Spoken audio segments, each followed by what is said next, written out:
तो crime free Bharat की जो बाह्य विधाएं हैं, उसकी 9वीं विधा है वकीलों को जोड़ना।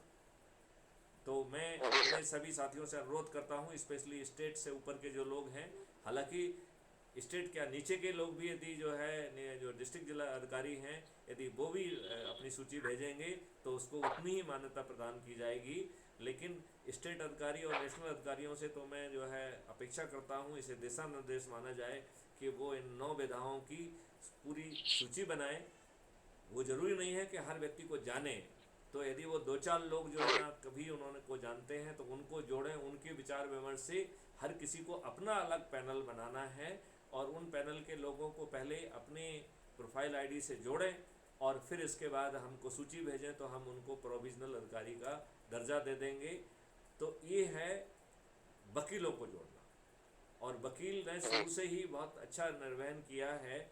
और क्राइम फ्री भारत का जो मॉडल है, इसमें सभी लोग लाभान्वित हो रहे हैं, और वकील तो बहुत ज़ोर से लाभान्वित होंगे, क्योंकि वकीलों को फिर अपने क्लाइंट से फीस के लिए डिपेंडेंट नहीं रहना होगा। उन्हें क्राइम फ्री भारत फीस देगी, जिसको हमने रेवेन्यू स्ट्रीम कहा है, और वो हैवी रेवेन्यू स्ट्रीम होगी। और आपको ना तो कोर्ट के चक्कर लगाना होगा, क्योंकि मैंने देखा है कि जो विशेष तौर पर वकील हैं वो छोटे छोटे गंदे से स्थान पर बैठे हुए हैं।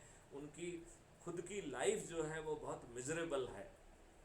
वो जो है कई बार अपने मुवक्किल के सामने झूठ बोलते हैं, फरेब बोलते हैं। इन के कारण वो जो है ना कुछ रोजी रोटी अपने लिए कमाने की कोशिश कर रहे हैं, बड़े वकीलों को छोड़ दिया जाए तो मेरा अनुरोध है कि इस व्यवस्था के तहत आपका बहुत भला होने वाला है, क्योंकि आपको भर भर के बड़ी रेवेन्यू स्ट्रीम मिलेगी। कोर्ट जो है ना 24 घंटे चलेगा, और आप जो है बिना समय गंवाए ढेर सारे जो है उन केसेस में वो कर पाएंगे, और हर की चीज़ के लिए आपको रेवेन्यू स्ट्रीम मिलेगी। तो एक यदि व्यक्ति की गवाही हुई तो आपको अपनी रेवेन्यू स्ट्रीम मिल जाएगी, दूसरी गवाही चालू हुई आपको दूसरी रेवेन्यू स्ट्रीम मिल जाएगी, तीसरी गवाही चालू हुई आपको तीसरी रेवेन्यू स्ट्रीम मिल जाएगी।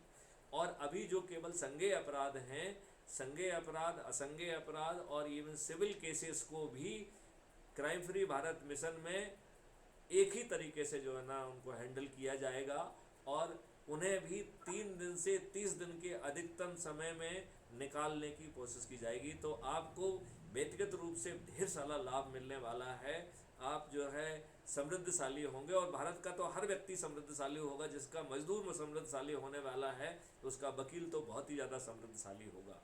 और ये जो रेवेन्यू स्ट्रीम बांटी जाएगी, इस रेवेन्यू स्ट्रीम का सम टोटल 2 का मल्टीप्लाई करके अपराधी से वसूल किया जाएगा। तो क्राइम फ्री भारत मिशन से बड़ी रेवेन्यू जो है, जो कि आज की जो है ना रेवेन्यू के तुलना में कम से कम 10 गुना होगी। तो पेपर करेंसी मुक्त भारत से हमको 10 गुना रेवेन्यू मिलेगा, और 10 गुना रेवेन्यू हमको अकेला अपराध मुक्त भारत से मिलने वाला है। और जब हम पेपर करेंसी मुक्त भारत कर देंगे तो भ्रष्टाचार होना संभव नहीं होगा। तो बिना भ्रष्टाचार के 40 गुना आपके पास रिसोर्सेज हैं, तो आपकी external security, internal security, infrastructure क्या जाएगा ऊपर, हमारी रिसर्च एंड डेवलपमेंट कहाँ पहुँचेगी, हम विश्व की सबसे बड़ी रिसर्च एंड डेवलपमेंट हब बने पाएंगे। तो मैं अपने सभी वकील साथियों से अनुरोध करता हूँ, जिनका मैं राष्ट्रीय डिसिप्लिन अधिकारी भी हूँ। आपको ये मालूम है रामवीर सिंह, मुझे जो है वकीलों का राष्ट्रीय जो है डिसिप्लिनरी अथॉरिटी घोषित किया गया है, राइट। तो मैं अपने वकील साथियों से अनुरोध करता हूं कि वो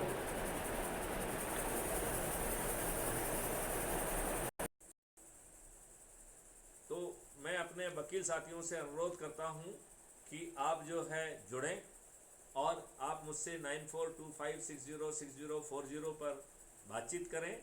और मैं आपको जो है नेशनल, स्टेट और नीचे के सभी की पैनल बनाने के लिए कहूँगा। तो आप जो है हमारे जो अधिकारी हैं वो वकीलों से संपर्क करें, और उनकी मदद से जो है हर व्यक्ति जो है अपनी अपनी एक पैनल बनाए, और उनके माध्यम से हम वकील साथियों को, वकील साथियों के परिवारों को, उनके मित्रों को, उनके रिश्तेदारों को और उनके विभिन्न सर्कल के लोगों को जोड़ेंगे। तो क्राइम फ्री भारत और जल्दी जो है अपने जो ना मंजिल पर पहुंच पाएगा। और वह अपनी शक्ति से पार्लियामेंट के मंदिर में बैठकर जो गुलामों के नियम आप पर थोपे हुए हैं उनको बदल पाएगा। वह जो है, जो बादशाही व्यवस्था अंग्रेज़ों ने भारतीय गुलामों पर शासन करने के लिए बनाई थी, जिसके तहत निर्दोष फ्रीडम फाइटर्स को ये लोग फांसी के फंदे पर भी चढ़ा देते थे, वह व्यवस्था आपके ऊपर भी यथावत थोपी हुई है।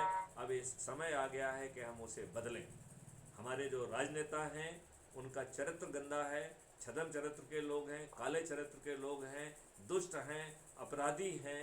ये सिर्फ अपने लिए जी रहे हैं और स्वयं भी जो है ना मुख्यमंत्री और मंत्री बने रहते हैं, और इनके बच्चे जो खुद भी जो है ना अनपढ़ गंवार हैं, वो भी जो है ना आगे चल के मंत्री और मुख्यमंत्री बनते भी हैं और सपना भी देखते हैं। लिहाजा अब समय आ गया है कि सम्राट वही बनेगा, विधायक सांसद वही बनेगा, मंत्री और मुख्यमंत्री वही बनेगा जो अपने आप को चंद्रगुप्त साबित करेगा। और चंद्रगुप्त साबित करने के लिए केवल एक ही तरीका है कि वह अपने से जुड़े लोगों को जोड़े और अधिक से अधिक प्रतिष्ठा पॉइंट पाकर अपने आप को चंद्रगुप्त साबित करे। रामवीर सिंह जी, आप इस बारे में कुछ कहना चाहते हैं? हाँ जी, बिल्कुल। इसमें जो हमारे वकील भाई हैं, उनके मदद से और आपके गाइडलाइन के अनुसार जितने भी नए कानून बनाए जाएंगे एक लोकतंत्र के हिसाब से, उसमें भी उनकी बहुत अहम रोल रहेगा।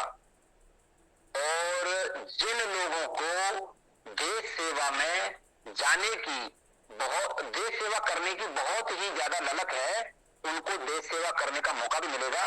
लोगों के साथ मिलने का और जोड़ने का काम बहुत अच्छा है जी। इससे बेहतरीन काम और कोई दूसरा मेरे को तो नजर आता नहीं। तो आपने बिल्कुल सही फरमाया है कि क्राइम फ्री भारत को जितने इतने सारे एक्ट हैं उन सब में बदलाव करना है। उन्हें क्राइम फ्री भारत की सोच और फिलॉसफी के हिसाब से करना है। तो हम इनके छोटे छोटे ग्रुप बनाकर इनको ये काम सौंपेंगे। तो 2022 से 2024 के बीच में उसके ड्राफ्ट रेडी होंगे, जिन पर राष्ट्रीय स्तर पर परिचर्चा करके हम उसे रिफाइन करेंगे और फिर ग्राउंड पर जो है ना उसे ज़मीन पर उतार देंगे। ऐसी व्यवस्था हम लोग करेंगे। तो आपने बिल्कुल सही कहा है कि इनको अपना लाभ भी होगा और इनके अनुभव और उसका लाभ जो है वो क्राइम फ्री भारत मिशन को भी मिलेगा। लेकिन क्राइम फ्री भारत मिशन जो है अपने वकील साथियों से ये निवेदन करना चाहता है कि वो अपनी सोच वर्तमान नियम कानूनों के दायरे से बाहर निकाल के जो है ना सोचेंगे, ओरिजिनल थिंकिंग के साथ काम करेंगे। जैसे कि क्राइम फ्री भारत मिशन ने जो है ना 5 सर्टेनिटी के साथ अपराध मुक्त भारत जमीन पे कैसे उतारेंगे, आपको उस कॉन्सेप्ट को, उस फिलॉसफी को हर नियम कानून में उतारना है।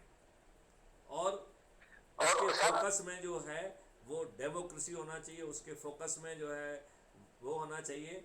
और हम जो है 30 दिन के अंदर अपराधी को जेल में सड़ने के लिए बेबस कर देंगे। चूँकि अपराधी आज इसलिए अपराध कर रहा है क्योंकि वो जो है अपराध के फल को खा पा रहा है और उसका कुछ बिगड़ नहीं रहा है।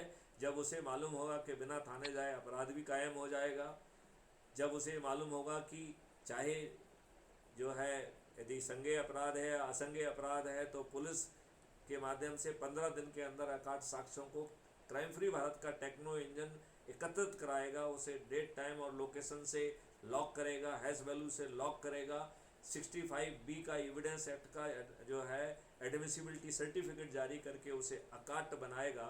और 3 दिन से 30 दिन की अवधि में, अधिकतम 30 दिन की अवधि में उसमें न्याय और सज़ा भी होगी। तो इसमें मैं सोचता हूँ, और फिर यही काम जो है वो सिविल केसेस में भी होने वाला है। सिविल केसेस में पुलिस की बजाय जो वॉलंटियर्स होंगे, जिसमें कि लीगल वॉलंटियर्स बहुत महत्व रखेंगे, वकील लोग बहुत महत्व रखेंगे, तो ना केवल नियम कानून बनाने में भी वो मदद करेंगे, बल्कि जो है उसको डिस्पोजल में 30 दिन के अंदर डिस्पोजल हो जाए, इसके लिए जो है वो भूमिका निभाएंगे। लिहाजा एक बहुत परिवर्तित भारत जो है ग्राउंड पर उतरेगा, एक सक्षम भारत ग्राउंड पर उतरेगा, एक समृद्ध भारत ग्राउंड पर उतरेगा, एक निरोगी और दीर्घायु भारत ग्राउंड पर उतरेगा। और जहाँ पर कुछ भी गलत होना संभव नहीं होगा, यह बिल्कुल राम राज्य जैसा होगा, बिल्कुल राम राज्य जैसा होगा। और आत्मा जिस काम से इस विश्व में जन्म लिया है, संभवतः हम कुछ एनर्जी को बचा पाएंगे, जिससे ये जो मटेरियल चीज़ें हैं उसके साथ साथ हम जो स्पिरिचुअल चीज़ें हैं उनको लिए भी कुछ समय दे पाएंगे, क्योंकि यह आत्मा यहाँ पे मटेरियल चीज़ों के लिए पैदा नहीं हुई है, वह स्पिरिचुअल चीज़ें करके मोक्ष प्राप्त करे। संभवतः वह बड़ा काम भी क्राइम फ्री भारत मिशन जो है इनेबल कर पाएगा। मुझे लगता है कि हमें साधु और संतों को भी जोड़ना चाहिए।